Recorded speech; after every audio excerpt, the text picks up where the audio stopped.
away. What splendor comes this way? The wind is waving many-colored banners far away. What splendor comes this way? I see a cavalcade in fine array. Oh, rich and fair are the robes they wear, and bright gold gleams on the harness of the camels. Oh, rich and fair are the robes they wear, and on their turbans glitter jewels rare.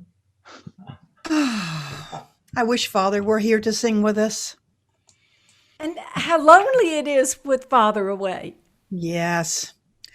And isn't it strange to think that all of the houses in the village are just as quiet as ours? On Christmas Eve, too. I don't believe it ever happened before that the whole village had to turn out and hunt wolves on Christmas Eve. And if they hadn't had to do that, I suppose Mother wouldn't have had to spend the day taking care of Petrovich's sick wife either. I do hope they get rid of all those dreadful wolves. I'm so afraid Father will be hurt. Hurt, Kalinka? Of course he won't be hurt. Hasn't he always hunted wolves every winter? But that's the way, Kalinka. I tell you, I'm not afraid. I only wish I were older and bigger. Then I could have gone too. It's very dull to have to stay at home and take care of you girls. Indeed, Sasha, it wouldn't be so dull if you'd do something besides lie beside the fireplace and sleep. Here's the bow you began to carve a month ago, never finished. Just get up now and do it. Oh no, I like this better. And you know you would rather I stay here and tell you the news. News, indeed. What news can you have to tell? I should like to know. That the great castle up on the hill has been thrown open once more. Has it? Why? I don't believe it. It's true, though. The Tsar has pardoned the Baron, and he has come back from Siberia. Are you sure, Sasha? Where is the Baroness? The men said so at the well this morning, so it must be true. Well, did the Baron bring the little prince and princess with him? Of course my lady and the children weren't in Siberia with the Baron. They've been in some foreign country, I forget where, all these years. And now the Baron has sent for them, and they have all come back to the castle to keep Christmas together. Oh, how glad I am. What are you glad for? It won't make any difference to us. I'm glad anyway. Of course she is. And so we all are, Sasha, glad for the Baron and the lady and the children, too. Did you say they were coming here, Sasha? No, of course not. They've come to the castle, and it will be the wonder of wonders if we see them. Perhaps they will drive through the village in their beautiful sleigh, Nicholas, and then you'll have a chance to see them. They did say at the village well that now the Baron is home, there will be more strangers in the village again. All the better for the village. And that's the very good reason why you should get up and work, Sasha. We can sell what we make to the strangers and earn a few kopecks for poor Father. That's true, Marie. I believe I'll carve some more forks and spoons. Let's play wolf hunt, Kalinka. I'll be a wolf. And I'll be a hunter with a club. Wait. What is that outside? Bears. No, it's a wolf. Wolf! It's a wolf! You bad children. It's frightening everyone. It's not a wolf at all. It's somebody lost in the snow, perhaps. Have you lost your way? Come with me. Here is our door. It's a bitter cold night. Come in. You are very welcome. Oh. Oh, Kalinka, who can it be? Oh, Marie, see how beautifully they're dressed. We thank you for taking us in. I am the Prince Dmitri from the castle, and this is my sister, the Princess Dagmar. And we have lost our way. We we didn't know who it was. I'm so glad we heard you. Oh, Kalinka, how cold they must be. Uh, Come near the fireplace, my lady, and warm yourself. How did you get lost? Well, we wanted to see our beautiful forest. You see, we have only been here a few days. So we started out for a little walk. We didn't mean to go far at all. But before we knew it, we had lost sight of the castle. And though we tried and tried to find it again, we kept getting deeper into the forest. But how did you come to the village? It's so hard to find unless you know the road or the right path in the forest. Yes, how did you come here? An old woman found us wandering about, trying to find the path, and she brought us here. Such a strange old woman, all wrinkled and bent. She seemed to know just how to come here, though I couldn't tell what was guiding her. And she was so good and kind to us, but she never spoke once, all the way. Must have been the Babushka. Of course it was. How wonderful! Babushka. Babushka? Who is she? What? You Russian children and don't know that? Hush, Sasha, don't be rude. You forget they have been away ever since they were babies, almost. We can tell you all about the Babushka prince. Sit down, and we'll tell you the story. Was the old woman in the forest all dressed in gray? Yes, all in a long gray cloak with a bright colored cloth on her head. Yes, then I'm certain it was the Babushka. She is certain to be wandering about on Christmas Eve. Is she? Why? That's what the story is about. Once upon a time, hundreds and hundreds of years ago, there was a lonely little house out in the fields where 4 great roads met. And by the house there was a big guidepost that pointed 4 ways at once to show people what road to take. Babushka lived all alone in the little cottage. In the summer, the place didn't seem so lonely, for the yard was covered with flowers and the days were long and full of sunshine. But in the winter, everything was white as far as Babushka could see. And the wind howled and the wolves howled and the birds were all gone. And Babushka was poor and old and lonely. Then one winter day when she was hurrying to get her work all done and her house all tidied before dark came, she heard a strange sound outside her house. Like the ringing of little bells above the whistling wind. And she looked out of her little window and she saw a great train of people coming towards the crossroads. She had never seen anything so strange before, for the leaders were not traveling in sleighs or on horseback, but on three great splendid white camels. And the silver bells were hung about the camels' necks, and their saddles were decorated with silver ornaments. And on the camels rode 3 kings. Babushka knew there were 3 kings because they were so richly dressed and because each one wore a golden crown on his head. And behind them, there was a long train of servants and guards. And the kings didn't know which road to take. And one of the servants was sent to knock on Babushka's door and ask the way. At first, the old woman was so frightened, she wouldn't open the door nor answer at all.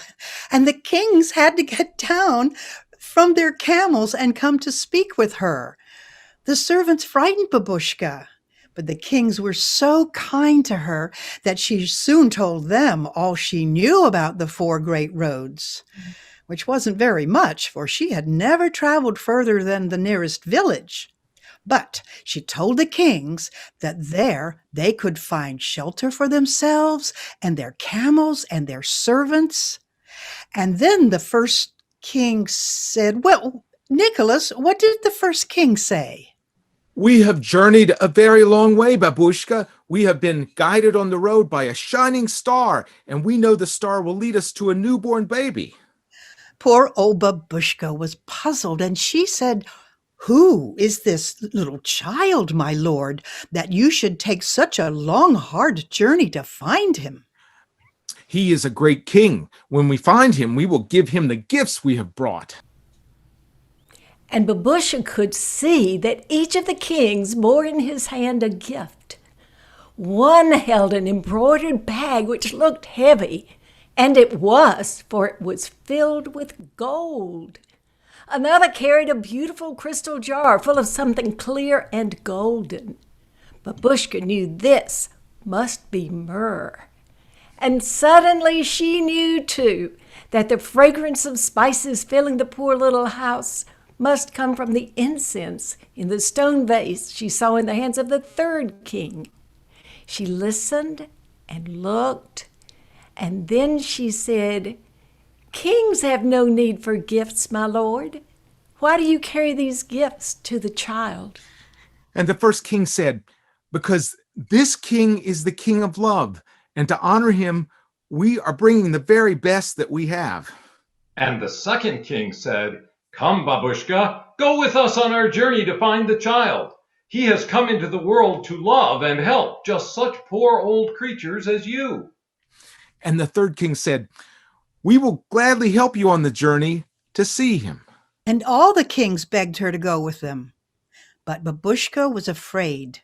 She saw how cold and dreary it was outside, and she knew that she was warm and dry in her little hut, even if she was so poor.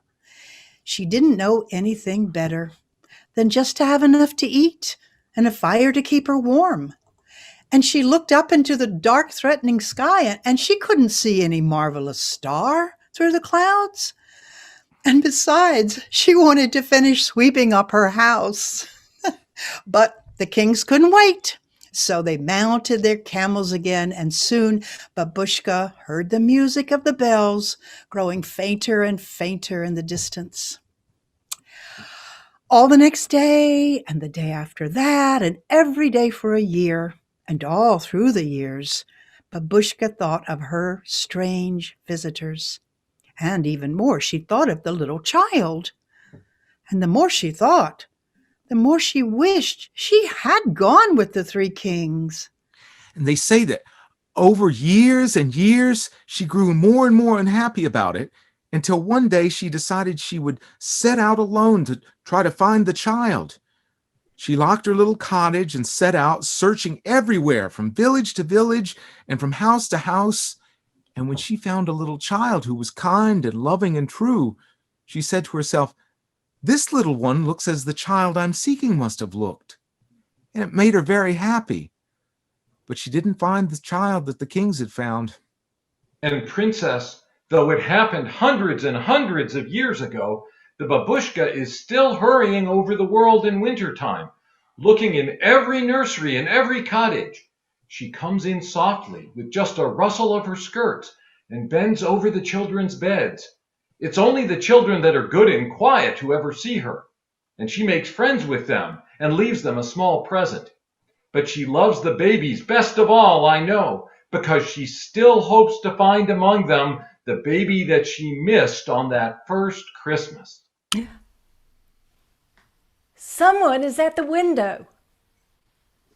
I see her. It's the old woman who led us out of the forest. It's the Babushka! Let's sing. The Babushka loves our carols. Little Jesus, baby dear, we will rock your cradle here. We will rock you, gently slumber as we rock you. Tiny baby, do not fear. We who love you will be near. We will rock you, rock you, rock you. Gently slumber as we rock you. Tiny baby, do not fear. We who love you will be near. Oh, Dmitri, why didn't we beg the Babushka to take us home to the castle? Our father and mother will be so terribly frightened when we don't come back. I'll go out. Perhaps it's not too late. No, no, you couldn't catch her. And you mustn't be in the cold again. But we must let our father know we are safe. We will send a messenger as soon as we can, but there is no one in the village tonight. The wolves have been so bad that all the men have gone out to hunt them. Perhaps someone will be back soon. It isn't safe for anyone to go alone into the forest so late. Father made me promise not to go away until he came home. I'm not a bit afraid, though. Sasha, there, outside. Old Simeon is passing. Run and ask what he thinks. Sasha will bring Simeon back with him. Simeon is the village fiddler. We'll sing for you when he's here. Will you? That's nice. We sing all the songs we know on winter nights. And while we sing, we work. See, this is our winter work. Your work is crafted so beautifully. Thank you. I'm glad I wasn't big enough to go wolf hunting, Marie, because now I've seen the prince and princess. And Sasha said they wouldn't come here, but they did. Here they come. Sasha, did you tell Simeon about our situation? Yes, and he says we must wait. Good evening to you all. Good evening. Evening. Oh, it's a poor, cold welcome we give our prince and princess. But we are glad to see them among us. I'm sorry, my lord, but there is no way to send a message to the Baron. Our boys are too young, and I am too feeble. The men will be home soon, I hope. Meanwhile, you must be patient. Oh, Simeon, let us have some carols, and then the time will go by quickly. I'm always glad to make music on Christmas Eve, or any other evening for that matter. Good King Wenceslas looked out on the feast of Stephen, when the snow lay round about, deep and crisp and even. Brightly shone the moon that night, though the frost was cruel, when a poor man came in sight, gathering winter fuel.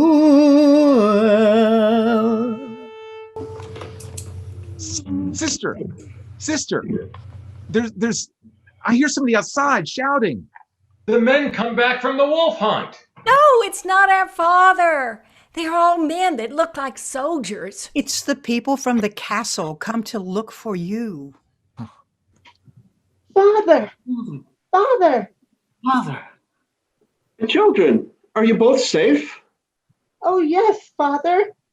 These children have been so good to us. Well, have they, my dear? Then they have been good to me too, and I thank them with all my heart. Oh, we haven't done anything, sir. Tell us how you found out where we were, Father. In rather a queer way, my son. We didn't miss you just at once, but as soon as we knew that you were gone, everybody was in a great panic, you may be sure. I started out with Sergius and half a dozen others to search for you in the forest. We hadn't gone 100 yards from the castle when we met the strangest little old woman I've ever seen, all dressed in gray and wrinkled and bent. Just The Babuska! Father! The Babuska! It was she who brought us here. Have you never heard of the Babushka, Baron? Oh, yes, I know the old story of the Babushka, but I never saw her before. She always comes to our village at Christmas time. We don't all see her every year, but somebody always sees her. What did she do, Father? But she didn't speak at all. She looked at us for a moment with the softest eyes imaginable, and then she stooped down and pointed to your footprints in the snow. Then she pointed toward the village and beckoned us to follow her.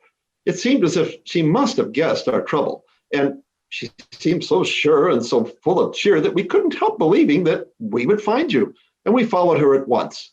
I must reward her for the great service that she has done me this night. The babushka needs no reward, Baron. You know what it is that she has been searching for all these years? My grandmother says it was love the babushka wanted, and she has surely found it. For every little child in Russia loves her dearly and watches for her at Christmas time. And when she comes, the children sing their carols for her. The babushka is coming now, my lord. She's Oh. here. Oh, babushka, dear babushka. Have you got something for everybody? Really?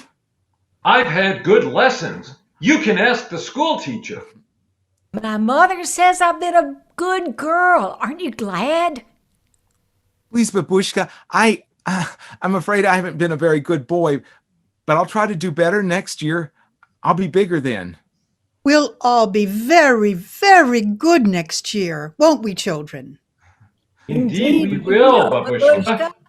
Perhaps it will be easier next year. Dear babushka, I kept the present so carefully that you gave me last year. Oh, Babushka, why can't you stay with us always? Live here with us in our village. Babushka, you must have something for the prince and princess, haven't you? Children, the babushka has given the best present of all to me. Oh, I know. I know what it was. Yes, some of you can guess. The prince and princess were my Christmas present, but the babushka gave them back to me. Yay! Come, children. We must sing for the babushka. Yes. Yeah. Tomorrow shall be my dancing day. I would my true love did so chance to see the legend of my play, to call my true love to my dance. Sing, oh my